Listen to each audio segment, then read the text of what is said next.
বিয়েবাড়ির আনন্দ উল্লাস করে সবাই ঘুমিয়ে পড়ল আর বাস চলতে শুরু করল। ৩ ঘন্টা পর সবাই বাড়ি এসে পড়লাম। যে যার বাড়ির দিকে রওনা দিল। বাবা বলল গুড্ডু আর বৌদিকে এগিয়ে দিয়ে আসতে।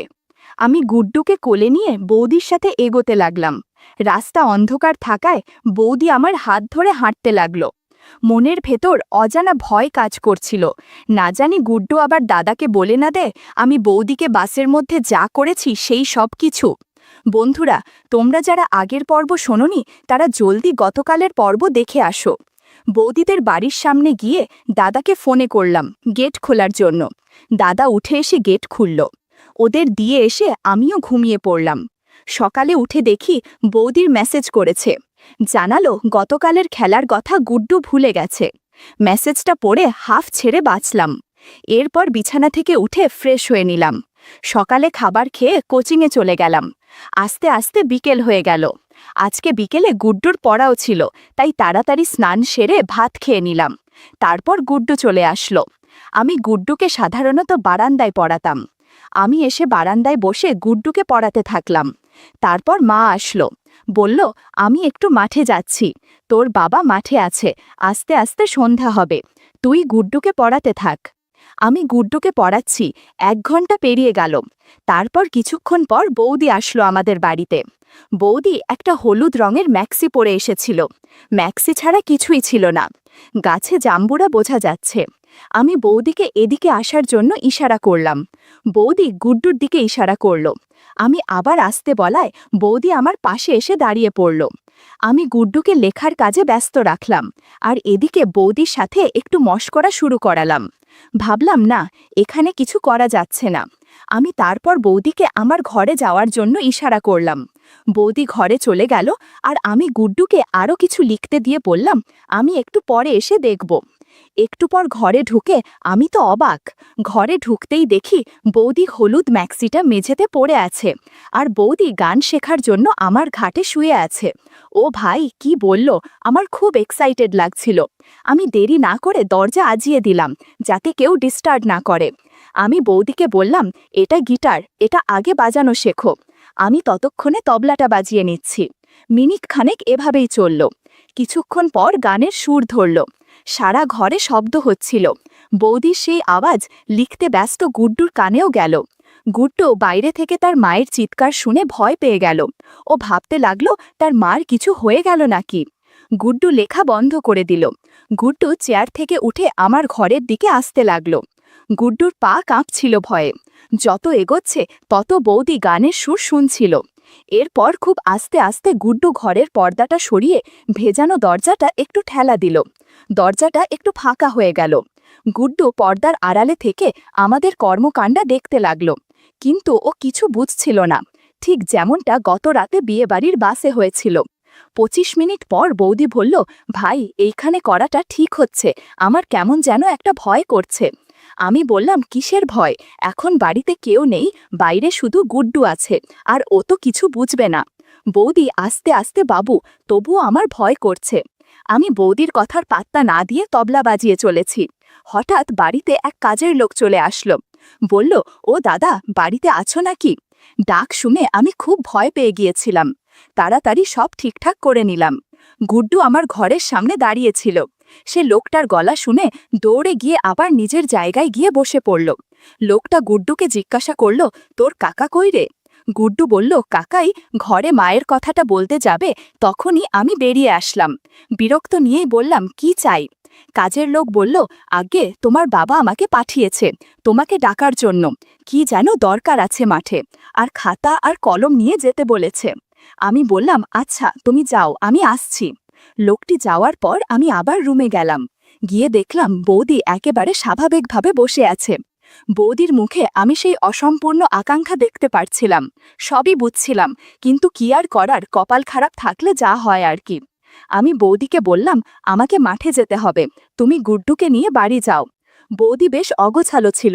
এইভাবে বাড়ির থেকে বেরোলে যে কেউ কিছু একটা ভাবতে পারে, তাই আমি বৌদিকে আমার গামছা দিয়ে দিলাম। গামছা জড়িয়ে বৌদি হাসতে হাসতে রুম থেকে বেরিয়ে পড়ল। আমি মাঠে গেলাম। গিয়ে দেখি আলু মাপা হচ্ছে, তাই বাবা বলেছিল খাতা কলম নিয়ে যেতে। তারপর মাঠের কাজ শেষ করে বাড়ি ফিরলাম সবাই। ফ্রেশ হয়ে বিছানায় শুয়ে ফোনটা হাতে নিলাম। বাড়িতে মন টিকছিল না আর, তার উপরে বৌদিকে সন্তুষ্টও করতে পারলাম না। এই সব ভেবে ভেবে রাতে ঘুমিয়ে পড়লাম। সকালে মার ডাকে সাড়া পেয়ে ঘুম ভাঙল। ঝটপট উঠে ফ্রেশ হয়ে নিলাম।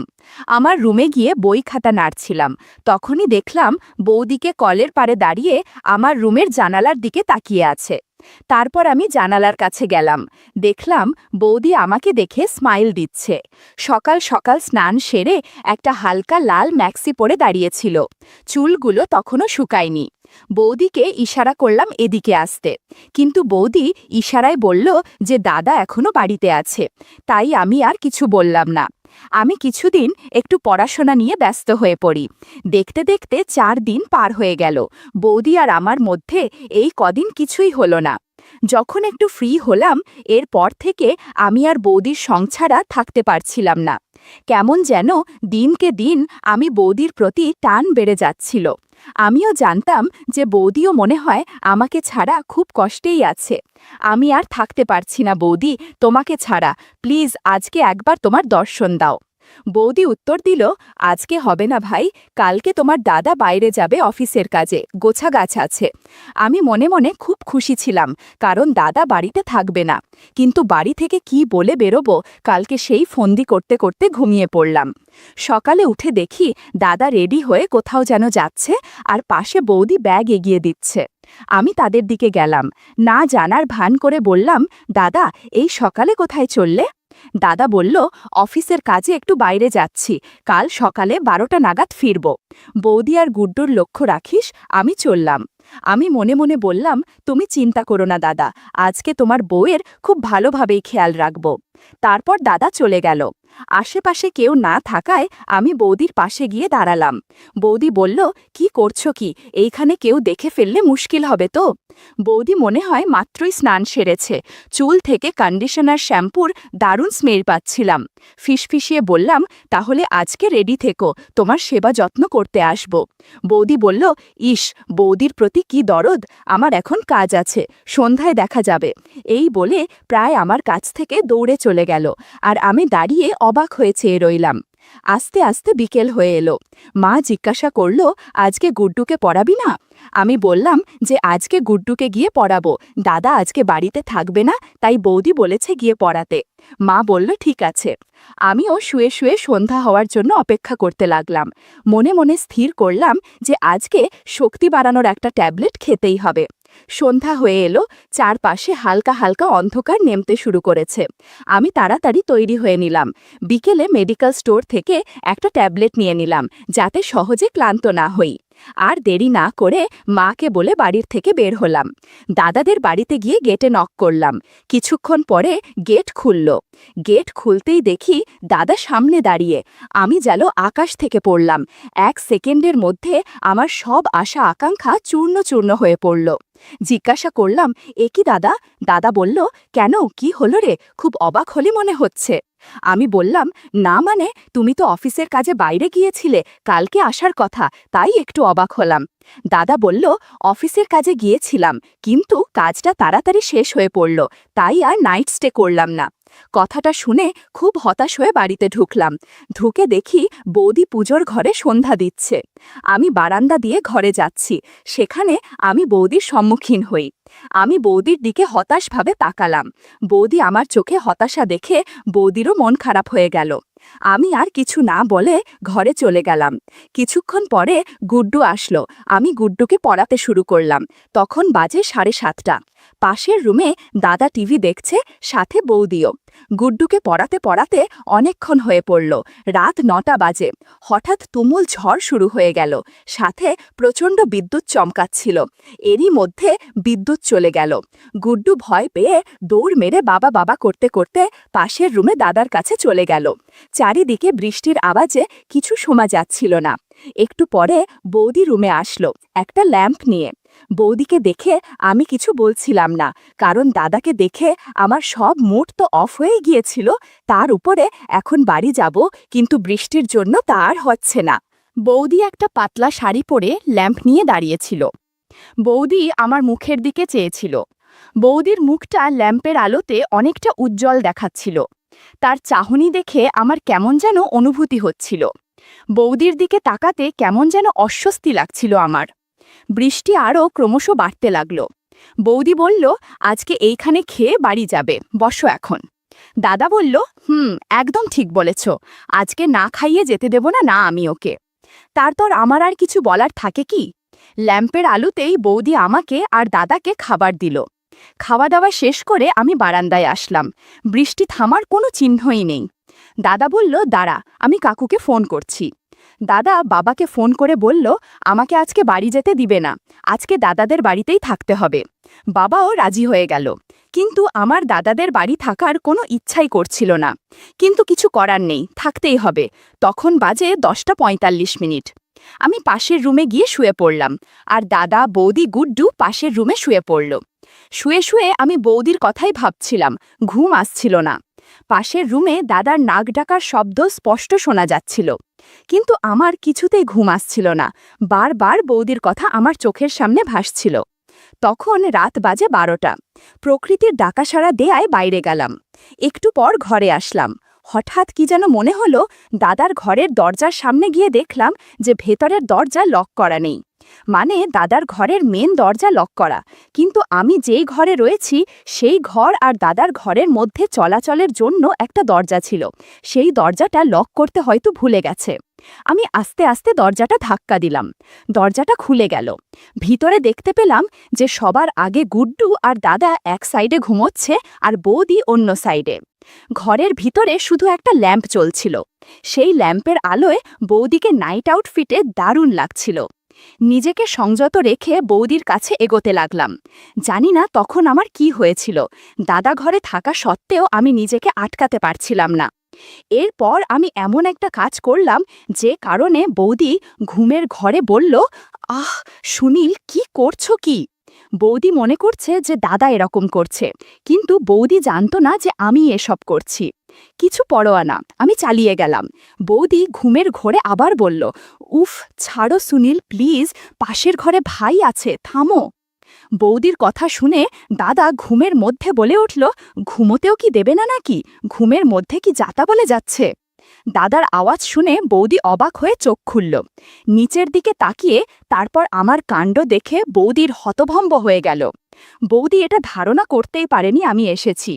একটু পরে যখন বৌদির ঘোর ভাঙল, তখন রাগের মাথায় ফিসফিস করে বলতে শুরু করল, কি করছো এসব তুমি? তুমি কি পাগল হয়ে গেছো নাকি? যাও এখান থেকে, প্লিজ যাও। আমি বললাম, আমার একা থাকতে ভালো লাগছে না। বৌদি বলল, তোমার দাদা ঘুম থেকে উঠে পড়লে সর্বনাশ হয়ে পড়বে, প্লিজ যাও তুমি এখান থেকে। আমি বৌদির চোখের দিকে চেয়ে প্লিজ প্লিজ বলছিলাম, কিন্তু বৌদি কিছুতেই রাজি হচ্ছিল না। অনেকক্ষণ রিকোয়েস্ট করার পর বৌদি রাজি হলো। বললাম, ওই রুমে গেলে দাদা কিছুই বুঝতে পারবে না। এরপর আমরা পাশের রুমে গেলাম বৌদিকে গান শেখাতে। প্রথমে তবলা বাজিয়ে নিলাম, এরপর বৌদি গিটার বাজাতে শুরু করল।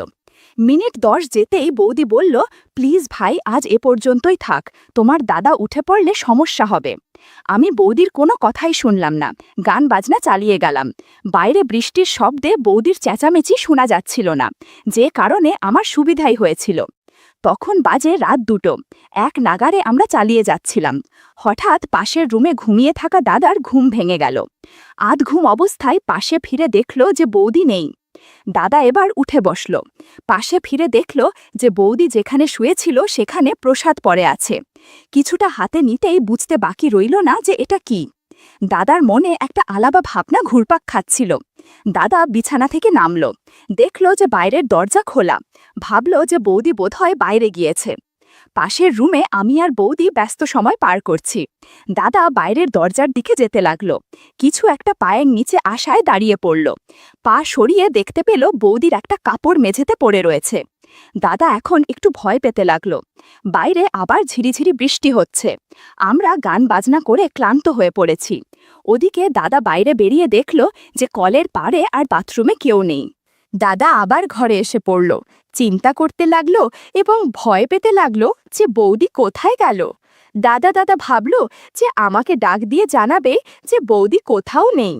পাশের রুমের দরজার দিকে এগোতে লাগলো।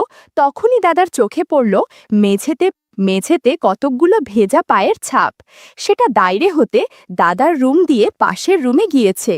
দাদার তখন হার্টবিট বেড়ে উঠল, মাথার মধ্যে নানান চিন্তাভাবনা ঘুরছিল। দাদা দরজায় কড়া নাড়তেও সাহস পাচ্ছিল না, তাই দরজায় কান পাতল। শুনতে পেল বৌদির চেঁচামেচির শব্দ আর কেমন যেন অদ্ভুত আওয়াজ। দাদা রীতিমতো চমকে উঠল, তার বুঝতে আর কিছু বাকি রইল না। দাদা বিছানায় বসে পড়ল, তারপর আবার দরজায় কান দিল, কিন্তু কিছু শুনতে পেল না। শুধু একটা শব্দই আসতে লাগলো, যখন কেউ হাতে তালি দিলে যেমন শব্দ হয় ঠিক তেমনি পাশের রুম থেকে আসতে লাগলো। তারপর হঠাৎ মুষলধারা বৃষ্টি শুরু হলো। দরজার পাশে দাঁড়িয়ে শুনতে চাইল, কিন্তু বৃষ্টির আওয়াজে কিছুই শুনতে পারছিল না। দাদা মনে মনে সিদ্ধান্ত নিল যে ওই ঘরে কি চলছে সেটা সে নিজে উদ্ঘাটন করবে। তাই সে নানান রাস্তা বের করতে লাগল। দাদা রুমের থেকে বের হবে, তখন তার চোখে পড়ল যে খাটের পাশে পড়ে আছে বৌদির নাইট আউটফিট। এই সব দেখে দাদার দম বন্ধ হয়ে আসছিল, কারণ ৬ বছরের দাম্পত্য জীবনে দাদা এই প্রথম এমন কিছুর সাথে সাক্ষাৎ হতে চলেছিল। ঘরের ভিতরে রহস্য উন্মোচন করার জন্য ব্যাকুল হয়ে পড়েছিল। আর এদিকে আমার কোনো হুঁশ নেই। দাদা আর দেরি না করে মুষলধারা বৃষ্টিতে দরজাটা ভিজিয়ে ঘর থেকে বেরিয়ে পড়ল আমাদের রুমের জানালা দিয়ে দেখার জন্য। উঠোন পেরিয়ে বাড়ির পেছন দিকে যেতে লাগল এই মুষলধারা বৃষ্টিতে। দাদা চলে জানালার কাছে। জানালার একটা পাট খোলা আর আরেকটা ভেজানো। দাদা কোনোভাবেই সাহস জাগাতে পারছিল না জানালাতে উকি মারার, কিন্তু এখান থেকে বৌদির চেঁচামেচির শব্দ ভালোই শুনতে পাচ্ছিল। দাদা সাহস করে জানালার পর্দা ফাঁকা করল। ঘরের ভেতর একটা ল্যাম্প চলছে আর হাত তালির মতো শব্দ আসছে। রুমের মধ্যে যা দেখল তাতে দাদা নিজের চোখকে বিশ্বাস করতে পারছে না। বন্ধুরা, এখানে দাদা যা দেখল তা ইউটিউবের কড়া নিয়মকানুনের জন্য সরাসরি বলা যাচ্ছে না। তোমরা কমেন্টে দেয়া লিঙ্ক থেকে আমার ওয়েবসাইট ভিজিট করো, সেখানে একদম খোলামেলা গল্প দেয়া আছে।